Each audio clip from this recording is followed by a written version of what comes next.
आज साइंस और टेक्नोलॉजी ने बहुत तरक्की की है और इसी तरक्की का हिस्सा है आर्टिफिशियल इंटेलिजेंस, जो कि एक नया कंसेप्ट उभर कर आया है।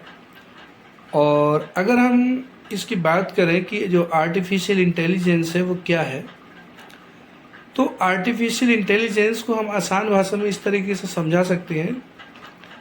एक रोबोट या कंप्यूटर जो हूबहू इंसान की तरह समझे, सीखे, सोचे और इंसान की तरह बात करे, इसी को हम आर्टिफिशियल इंटेलिजेंस कहते हैं। और हूबहू ये इंसान के दिमाग की तरह है, काम करता है। एक चीज़ हो कि जो एआई है वो डेटा से सीखता है, डेटा को समझता है और डेटा के बेस पे ही अपना डिसीजन देता है, और जो आप इसका आउटपुट होता है वो डेटा के बेस पे है। अगर आपका डेटा क्वालिटेटिव है तो इसका डिसीजन भी क्या होगा, क्वालिटेटिव होगा। अब हम देखेंगे इसके कौन कौन से फ़ायदे हैं, कौन कौन से नुकसान हैं। तो देखिए, कोई भी जो नई चीज़ आती है तो उसके साथ साथ उसके नुकसान फ़ायदे दोनों ही होते हैं। तो पहले हम प्रोज यानी कि फ़ायदे जो हैं इसके, उसकी बात करेंगे। पहला फ़ायदा ये है कि हम अपने काम को आसान बना सकते हैं। जो कई सारे घंटों में हम काम करते थे उसको हम चंद सेकंडों में और चंद मिनटों में कर सकते हैं। दूसरा ये है कि बहुत सारे जो रिपीटिटिव वर्क्स हैं उसमें हम एआई का इस्तेमाल करके एरर को कम कर सकते हैं।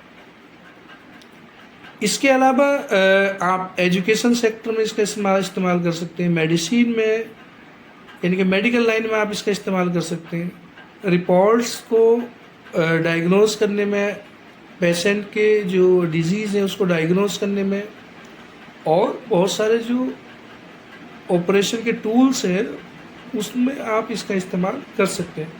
और बहुत सारी जो हॉस्पिटल्स हैं उनमें रोबोटिक सर्जरी उपलब्ध भी हो चुकी हैं और लोग इसका इस्तेमाल कर रहे हैं बखूबी। उसके अलावा आप एजुकेशन में इसका इस्तेमाल कर सकते हैं। अगर आप स्टूडेंट्स हैं तो आप बहुत अच्छा पीपीटी वगैरह इससे बना सकते हैं। बहुत अच्छे जो आपके प्रॉब्लम्स हैं उनका बहुत अच्छे से आप आंसर इससे ले सकते हैं। और बहुत सारी कम्प्लेक्स जो प्रॉब्लम है आप उसको सॉल्व कर सकते हैं, और डे टू डे आप इससे बहुत कुछ सीख भी सकते हैं। चाहे वो आप कम्पिटिटिव एग्ज़ाम की तैयारी कर रहे हो कि चाहे आप कॉलेज या स्कूल के स्टूडेंट्स हो, तो आप इससे क्या है क्वेश्चन हल करा सकते हैं, मैथ के क्वेश्चन बहुत सारे हल करा सकते हैं। और दूसरा है कि जो क्रॉप है, आप क्रॉप का मॉनिटरिंग कर सकते हैं। एग्रीकल्चर में इसका बहुत अच्छे से आप इस्तेमाल कर सकते हैं। तो बहुत सारे स्फेयर्स हैं, बहुत सारे सेक्टर्स हैं जहाँ पे आप एआई का इस्तेमाल करके जो अपना आउटपुट है उसको बढ़ा सकते हैं और उसमें एरर को कम कर सकते हैं।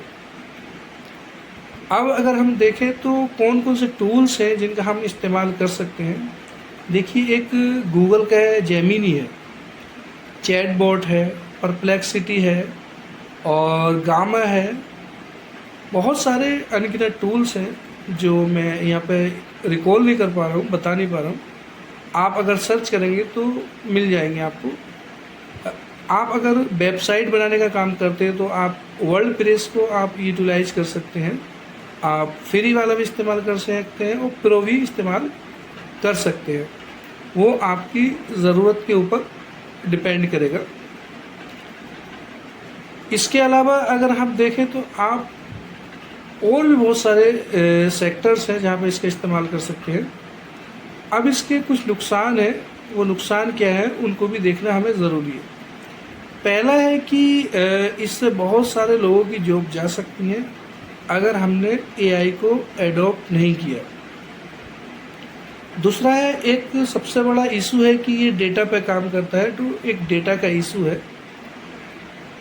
प्राइवेसी का, कि आपके डेटा को गलत तरीके से इस्तेमाल किया जा सकता है। दूसरा ये है कि जो एआई है वो डेटा बेस है, डेटा पे काम करता है।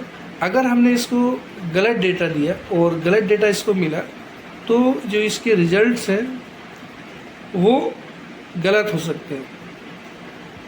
तो ये बहुत ज़रूरी है कि हम जो डेटा है उसको सही डेटा दें। बाकी आज हर कोई एआई का इस्तेमाल कर रहा है। अगर हम देखें तो बहुत सारी इमेजेस हैं वो ट्रेंड में आ रही हैं, वो सब क्या है, एआई जनरेटेड इमेज है। तो आज आप एक फ़ोटो से आप वीडियो जनरेट कर सकते हैं, एक टेक्स्ट से आप वीडियो जनरेट कर सकते हैं। तो ये सब ऑप्शन आपको आज अवेलेबल हैं बड़ी आसानी के साथ, और आप के लिए ज़रूरी हो जाता है इस दौर में रहकर कि आप एआई का अपने वर्क में इस्तेमाल करें और उससे अपने काम को आसान बनाएं। और इसके लिए आपको करना ये होगा कि जो कुछ प्रॉम्प्ट हैं, कुछ जो बेसिक प्रॉम्प्ट हैं उनको सीखना होगा, जो कमांड्स है, क्योंकि जितने अच्छा आप प्रॉम्प्ट्स देंगे उतना ही अच्छा इसका रिजल्ट आपको मिलेगा।